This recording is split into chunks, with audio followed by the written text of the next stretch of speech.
how do you miss when you hear a statement like Trump saying that Turkey and the Kurds need to fight like two kids? Have you seen the pictures of the innocent civilians killed? Yeah. And this bozo talking about a metaphor should fight like two kids? We need to. There's a lot of sand for them to fight over too. That's also what Trump has said. It's not a sandbox, you moron, you orange idiot. It's not a sandbox. These are people's lives we're talking about. Yeah. Which we might as well get right into what's happening in Turkey. I have this story. This is dated October 16th. This is written by the Associated Press, published at NBC News out of Washington. The House on Wednesday voted overwhelmingly to condemn Donald Trump's withdrawal of American forces from northern Syria. Despite stark divisions over Democrats' Trump impeachment inquiry, Democrats and Republicans banded together and approved a non-binding resolution by a vote of 354 to 60. 60 Republicans voted against this resolution. The resolution states Congress's opposition to the troop pullback and says Turkey should cease its military action in Syria. And the measure says the White House should present a plan for an enduring defeat of the Islamic State group. The House debate was extraordinary for the intensity of lawmakers' opinions. Republicans called the troop withdrawal disastrous and a catastrophe.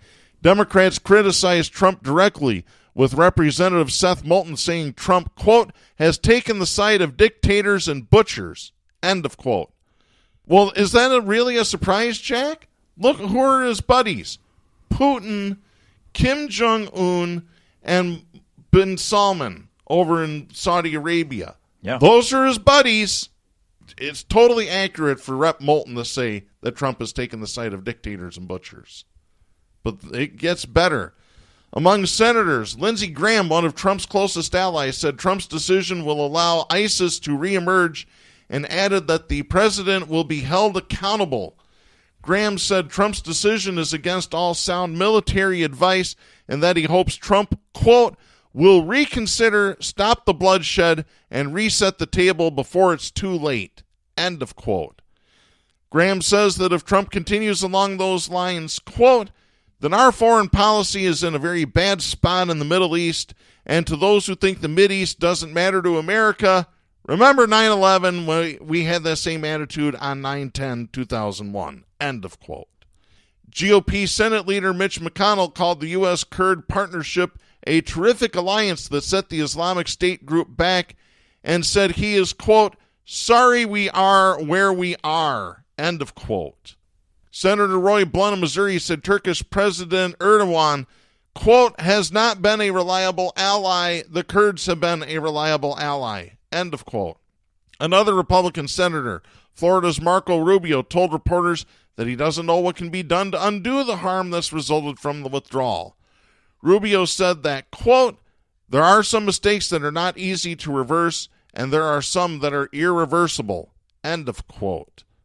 As a matter of fact, there are generals, military generals, that have 20, 30 years experience that have already said, this is irreversible. There's no fixing this. For his part, Trump said U.S. troops are largely out of a region of Syria where Turkish forces are attacking Kurdish fighters.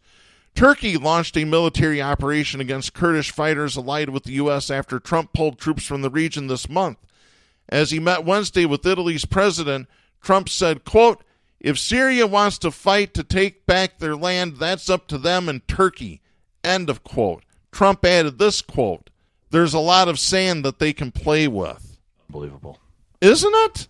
Unbelievable. It's not play, folks, when you see dismembered kids in the street of people who have been fighting terrorists there for I don't know how many years. Go ahead. And real quickly, they mentioned in the story that he met with Italy's president on Wednesday. We might as well mention that Trump called Italy's president, whose name is Sergio Mattarella. He called him President Mozzarella, and then said that we've had this great alliance with Italy going back to the Roman Empire. Like, what the hell is he talking about? This is his actual quote. which more than raised eyebrows. And, you can add this to a book full of the most idiotic accounts of history when he said the United States and Italy are bound together by a shared cultural and political heritage dating back thousands of years to ancient Rome. The White House actually tried to defend this. How? They How actually do you defend this? Well, I'm going to shorten their explanation, but you know how you look on your dime. You got a dime in your pocket. You see the quiver with the three. I don't know what they call that. That's a Roman insignia, and of course the eagle, which is our. But that's not a tie to them culturally, going back thousands of years. You might call that symptomatic of an empire. Why can't people realize this is a dumb ASS? I can't say it, but I can spell it. You can say ass on the air. Okay, this is a dumbass comment, and you look stupider when you try and defend it. Yeah, exactly. And here's the thing, and I might as well get into this part of the story. But as Trump defended removing troops from northeastern Syria, he's also talking up his recent decision to send more troops to Saudi Arabia to help the kingdom defend against Iran. Trump said the U.S. is sending missiles and great power to the Saudis and added, quote, they're paying for that, end of quote. No, let me stop you there, Trump. We're going to pay for it eventually. Exactly. You just wait and see, folks. That's true, Darren. When those sons of bitches turn on us and use our own weapons against us, you can go back to this show so that I can say the 4 magic words that I always have to say on this show. I told you so. You know what? I may have to retract that cultural comparison. I don't do this very often, but it just dawned on me that Julius Caesar invented the salad that bears its name, and he took it to New York in 44 BC to share his cultural heritage, and that's the Caesar salad. Sorry. Donald had it. He had it right. And then he went out to Vegas and started Caesar's Plaza. Hey, we are tied. Oh, God. Let's continue the story here. We could go on with this comparison forever. House Speaker Nancy Pelosi also said the White House has canceled a classified briefing about Syria for House members. The California Democrat says scrapping the meeting prevents Congress from learning about the dangerous situation caused by Trump's withdrawal of U.S. troops from northern Syria. Pelosi said she's deeply concerned because lawmakers have a right to be informed about such decisions. A Democratic congressional aide says the White House said that it couldn't provide administration officials to conduct Thursday's planned briefing. 2 Senate aides say a classified briefing for senators was also canceled. One aide said it's because key administration officials were traveling to Turkey. The aide spoke on condition of anonymity because they weren't authorized to discuss the matter publicly. Well, they did travel to Turkey. Vice President Pence went to Turkey and supposedly brokered a ceasefire, which is complete and utter crap because the fighting is still continuing this morning. There's video proof of it. Mm-hmm.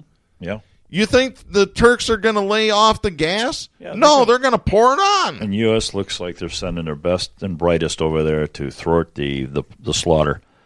They're going to take what they want. Yep. These are the kind of guys Trump understands.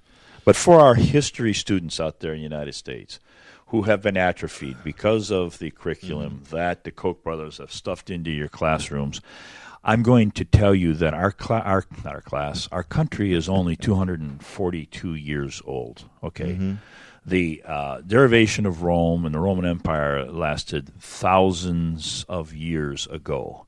It is not a man of wisdom to make a quote like that.